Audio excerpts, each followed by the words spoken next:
Reshape the land to your benefit, outbuild your neighbors, and be the supreme factions in Terra Mystica. And today we're diving into a quick start tutorial for both Terra Mystica and its spiritual successor, Age of Innovation. We'll explain everything you need to know to get started quickly in either game and pick up the details and icons as you go along in 15 minutes or less. And hi everyone, it's Stella. And Tarrant, welcome to Meeple University. And hey, if you enjoyed this video after watching, like, subscribe and comments, you know what to do. Alright, now let's get to the classroom. Terra Mystica sees players taking on the roles of factions as they terraform the world, build structures, form their own towns, and progress with cults. Whoever scores the most points doing this over 6 rounds of play will win the game. Terra Mystica was released in 2012 and was popular over more than a decade. Age of Innovation followed in 2024. It's mostly the same game with 80 to 90% the same rules plus some new features. In this video I'll explain Terra Mystica in full, then Age of Innovation by difference. At setup you'll have the main board and the cult board with its 4 cults. Players start at the bottom of each cult and with 20 victory points. Nearby keep all the gainable tiles, the favours for the 4 cults, the town tiles and the bonuses. On the main board you'll place 6 of the 8 scoring tiles, each on one of the 6 round spaces. There are several different world building actions in Terra Mystica, and these 6 have been selected to score you points if you do them in the correct round. For example, this would mean that building a dwelling in round 1 would score you 2 points. But doing so in any other round scores nothing. Timing all of your actions to match these tiles is a key to victory. Take a faction board and load it up with structures, dwellings, trading houses, temples, a stronghold and a sanctuary. Also take your bridges and mark the starting spaces on the shipping and spade tracks. Gain your starting resources, starting cult track, and your starting power tokens. More on those later. Take note of your faction power. To finish setup, choose a first player. In clockwise order, place a dwelling on an empty hex, matching the unique home terrain in your colour. In reverse turn order, place a second dwelling. Then in reverse turn order, take a bonus tile, and a coin is placed on each unchosen tile. You're ready to play. Terra Mystica plays in 6 rounds, and each round plays in 3 phases: income, actions, and cleanup. First is income. All players gain any resource above a revealed income hand icon, and this could be on their boards, on their bonus tile, or on any favour tiles they've collected. Let's look at the 4 resource types. There are coins and workers. These are both basic spendables. You gain them from and spend them back to a common supply. There are priests. These pieces come in your colour and are limited to a total of 7. These are likewise gained from and then spent back to a common supply, although in some cases the action requires placing them permanently. Then there's power, 12 tokens spread across 3 bowls. Spending power means moving the required number of tokens strictly from bowl 3 to bowl 1. Gaining power means moving a token from bowl 1 to bowl 2, or from bowl 2 to bowl 3, only if bowl 1 is empty.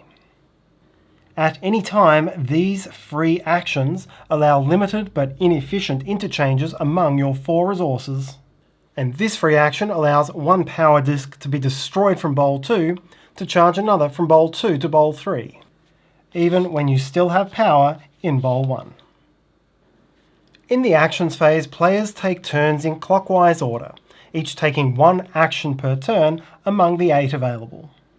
These are build a dwelling, improve shipping, improve spades, upgrade a structure, send a priest, do a power action, do a special action, or pass. Keep taking turns round and round the table, skipping over anyone who's passed, until all players have passed. So now let's learn each action. To build a dwelling, choose an empty land hex directly adjacent to one of your existing structures. If that hex's terrain matches your home terrain, that's great. If it's not your home terrain, then you must terraform. Count the number of spades that you cross to get to your home terrain on this wheel, and pay the spade cost, which begins at 3 workers per spade. Then place a terrain tile. Now pay the dwelling cost and then place your leftmost dwelling. Terraforming is very expensive, so as your action you can advance on your spades track to reduce the cost. Pay the action cost to advance your spade marker and gain the points you cover. As an action, you can upgrade a structure. Dwellings can be upgraded to trading houses.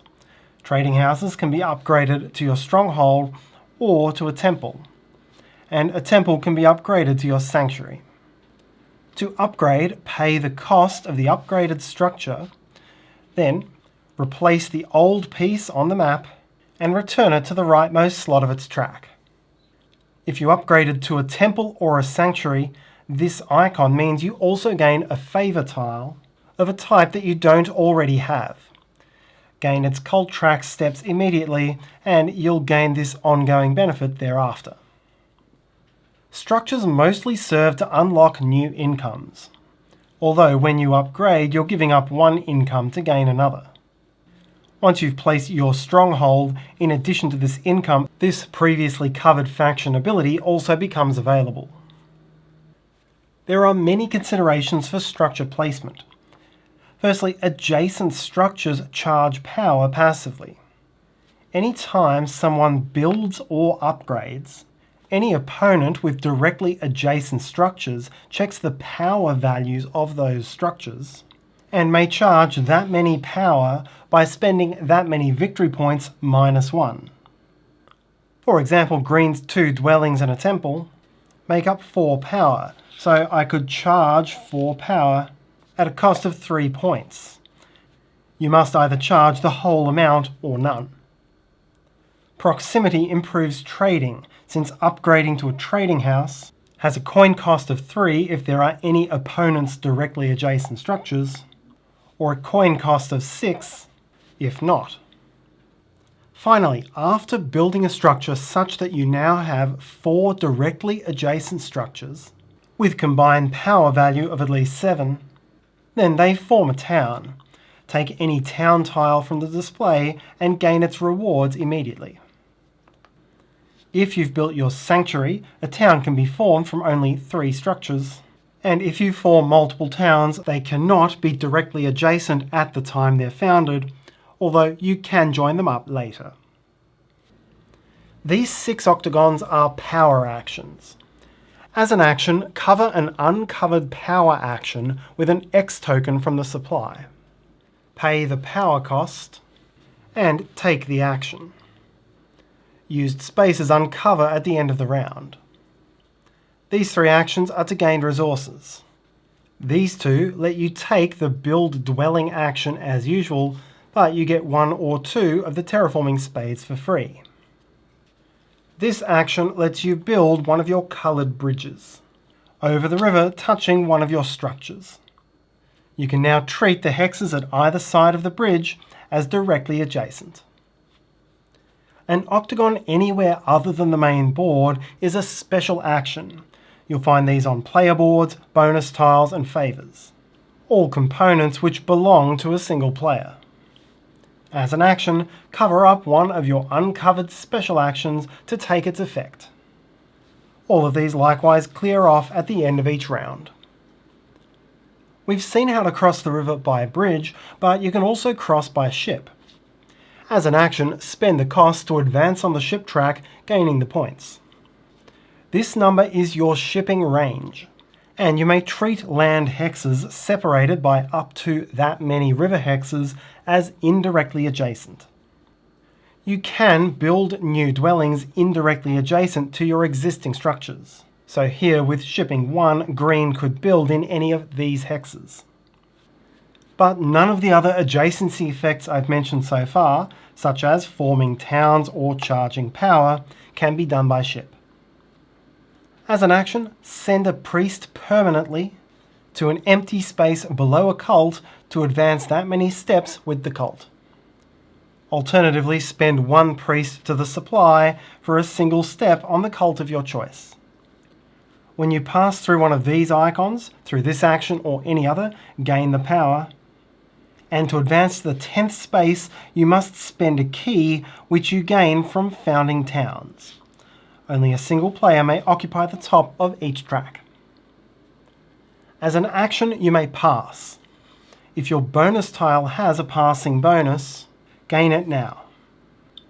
Then swap your bonus tile for one of the 3 in the display, gaining the coins on it if any. If you passed first, take first player marker for next round. Once all players have passed, clean up. On this round's score marker, gain the bonus based on your progress on the cult track. Here, it's a worker for every 2 steps you've progressed with white. So green with 7 steps would get 3 workers. Add a coin to the unchosen bonus tiles, uncover all special, and power actions, flip down this round's scoring tile and proceed to the next round. After 6 rounds, resolve endgame scoring. On each of the 4 cult tracks, the leading player gains 8 points, second place gains 4, and third place gains 2. On the board, based on your final shipping range, count the structures in your largest cluster of directly or indirectly adjacent structures. Largest gains 18 points, second gets 12, and third gets 6.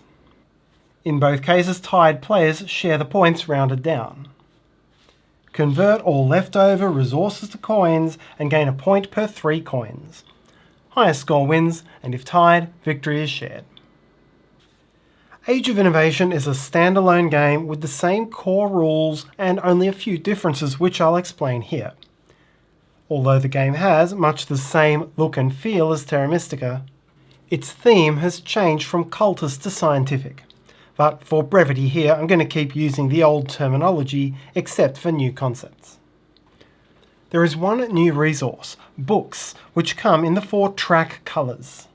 These are mostly gained from gaining favour tiles, improving your tracks, or free resource exchange. Books are used to take the new 9th action, developing one of these unique innovation tiles placed in setup. As an action, pay the books printed on the space, plus 5 coins if your stronghold is unbuilt, plus any books on your player board slot. These grant various actions, bonuses, and points. Books may also be spent to take a book action, which works just like a power action. Some new effects now allow you to place neutral coloured buildings. When you gain one, pick a hex following normal adjacency rules, and you must pay the spade cost for any terraforming you do. Thereafter, treat it as if it's a building of your colour for all purposes. There's now much more variability in setup. The favour tile ongoing benefits are randomised among the different track and book bonuses. Unique player boards and factions are mixed and matched, and you don't start with a stronghold power, instead picking one from the display as soon as you build it. Tracks now require a key to pass space 8 rather than just the top space, and you start to unlock some incomes at 9. Multiple players may pass the same key, but still only one player may reach the top space. In the 6th round, the cult bonus gets covered with a different way of scoring in round. Finally, Age of Innovation features non-clockwise turn order, and players assume the highest remaining position in the next round's turn order when they take the pass action. Thanks for watching, and if you like this video, maybe you'd like to watch this next one. Have a great day. Bye!